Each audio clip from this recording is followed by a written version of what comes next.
थलपती विजय हे तर चांगले अभिनेते म्हणून त्यांना ओळखलं जातंच. मात्र माफ करा, बाल कलाकार असल्यापासून त्यांनी आपल्या कारकिर्दीची सुरुवात केली आणि वयाच्या 10व्या वर्षी पहिल्यांदा त्यांनी चित्रपटामध्ये काम केलेलं आहे आणि फक्त अभिनेते म्हणूनच नाही, तर एक सांस्कृतिक आयकॉन आहेत. अनेक चित्रपट त्यांनी हिट दिलेले आहेत. 30 पेक्षा जास्त गाणी गायलेली आहे आणि तमिळनाडूमध्ये सुद्धा लोकांच्या मनावरती राज्य करणारा अभिनेता म्हणून त्यांना ओळखलं जातं. थलपती विजय यांच्याबद्दल जर सांगायचं झालं तर अनेक मोठा एक फॅन बेस त्यांना आहे. म्हणजे थलपती या शब्दाचा अर्थच असा आहे ना, नेता किंवा एखादा मुख्य योद्धा असं त्याला म्हटलं जातं. ज्याला लोकांनी ऑलरेडीच नेता म्हटलेला आहे किंवा ज्याला आपला योद्धा म्हणून निवडलेला आहे, आपला प्रमुख म्हणून निवडलेला आहे. तर त्या थलपती विजय यांना लोकांनी परत एकदा त्याच्या स्टारडमचा उपयोग झाला, त्यांच्या भाषणांचा उपयोग झाला.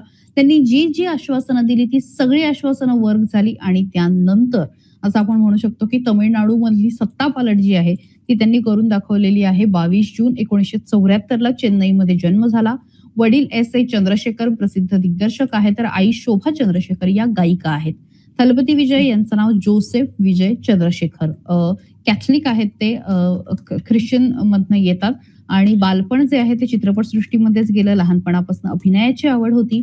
वहिनीचं खरं तर तिच्या वयाच्या 2ऱ्या वर्षी निधन झालं आणि त्याचा खूप खोल परिणाम झाला त्यांच्यावरती आणि कायमच आयुष्यामध्ये प्रत्येकच माणूस कुठल्यातरी एका मुद्द्यावरती भावनिक असतो. त्यांच्यासाठी सुद्धा असं आपण म्हणू शकतो की त्यांच्या भावना जिथे जोडलेल्या आहेत किंवा जिथे ते हळवे होतात ते म्हणजे लहानपणी त्यांच्या बहिणीचं खूप कमी वयात झालेलं निधन.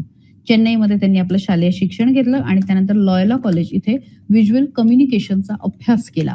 वयाच्या 10व्या वर्षी मी मगाशी म्हटलं तसं चित्रपटामधून सुरुवात केली. सुरुवातीला अनेक चित्रपट हे जे आहेत ते फ्लॉप झाले, पण त्यानंतर हार मानली जाईल आणि 2000च्या दशकामध्ये म्हणजे जसं 2000 लागलं तर त्याच्यानंतर त्यांनी स्वतःची एक वेगळी ओळख तयार केली. काही चित्रपटांनी त्यांना प्रचंड प्रसिद्धी मिळवून दिली. त्याच्यामध्ये त्यांचा गिल्ली नावाचा चित्रपट आहे, 2004ला आला. त्याच्यानंतर तिरुमलाई असा चित्रपट आहे, तर तो 2003ला आला. त्याच्यानंतर पोक्केरी, थुप्पम असे चित्रपट आहेत की ज्यांनी त्यांना प्रचंड प्रसिद्धी मिळवून दिली. लिओ सारखा चित्रपट आहे. स्टारडम वाढत होतं.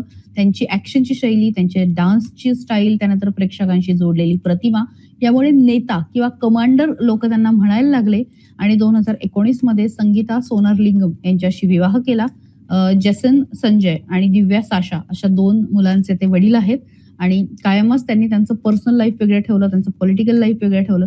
साधेपणासाठी ते लोक त्यांना ओळखत होते आणि त्यानंतर ठरवून मागच्या वर्षी राजकारणामध्ये प्रवेश केला आणि त्यामध्ये त्यांनी TVKची स्थापना केली. तमिलगा वेट्टरी कंझम असं त्यांच्या पार्टीचं नाव आहे. KZM असं माफ करा, TVK म्हणून त्यांना ओळखलं जातं आणि सामाजिक न्याय, पारदर्शी शासन, सर्वसमावेशक विकास अशा पद्धतीचे मुद्दे जे आहेत त्यांनी लोकांसमोर मांडले.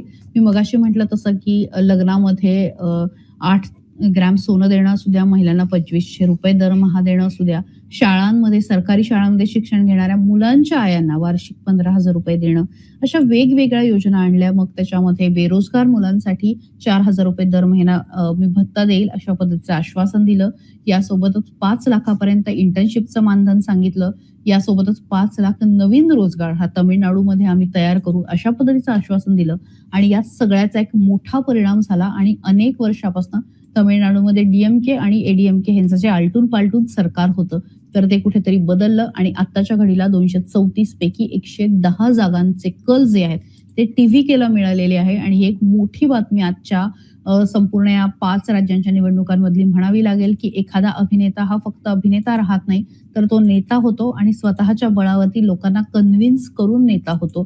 त्यामुळे त्यांची जी काही प्रतिमा होती, मग ती चित्रपटसृष्टीतली असू द्या, खासगी आयुष्यातली असू द्या, त्याचा उपयोग राजकारणामध्ये त्यांना निश्चित झालेला आहे. त्यामुळे तमिळनाडूमध्ये पुढच्या 5 वर्षामध्ये काय बदल होणार, कशा पद्धतीने तमिळनाडू ची मांडणी होणार हे बघणं सुद्धा महत्वाचं असणार आहे. पण कोमल, यासोबतच ना एक महत्वाचा मुद्दा असा आहे की तमिळनाडूमध्ये आत्ताच्या घडीला 117 म्हणजे 118 हा सत्तेचा आकडा आहे आणि आत्ताच्या घडीला DMK 53 आणि ADMK 71 वरती आहेत. त्यामुळे ह्या दोघांची जर का बेरीज केली तर ते सत्तेचा आकडा गाठू शकतात आणि TVKला 118 जागा हव्या आहेत, 110 आहेत. त्यामुळे त्यांना जर मदत केली या दोन्हीपैकी एका पक्षाने तरच ते सत्तेचा आकडा गाठू शकतो. त्यामुळे पुढच्या काही तासांमध्ये तमिळनाडूमध्ये एकेका जागेसाठी चुरस असणार आहे आणि जर थलपती विजय यांच्या पार्टीला जर TVKला त्यांना जर 118 पेक्षा जास्त जागा किंवा 118 जागा मिळाल्या तर त्यांना कोणाची गरज नसेल. मात्र तसं झालं नाही. तर तामिळनाडूमध्ये त्यांना सुद्धा कोणासोबत तरी सरकार स्थापन करावं लागेल आणि कदाचित त्यांना बाहेर ठेवून उरलेले दोघं जण सुद्धा एकत्र येऊ शकतात.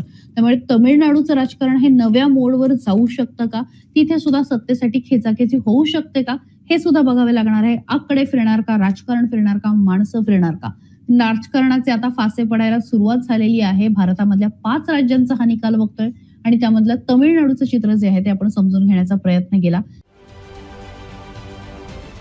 महाराष्ट्रातील सर्व बातम्यांचे विश्वासार्ह व्यासपीठ. सकाळच्या सर्व सोशल मीडिया प्लॅटफॉर्मला लाईक, फॉलो आणि सबस्क्राईब करा. तसंच सर्व नोटिफिकेशनसाठी बेल आयकॉन प्रेस करायला विसरू नका.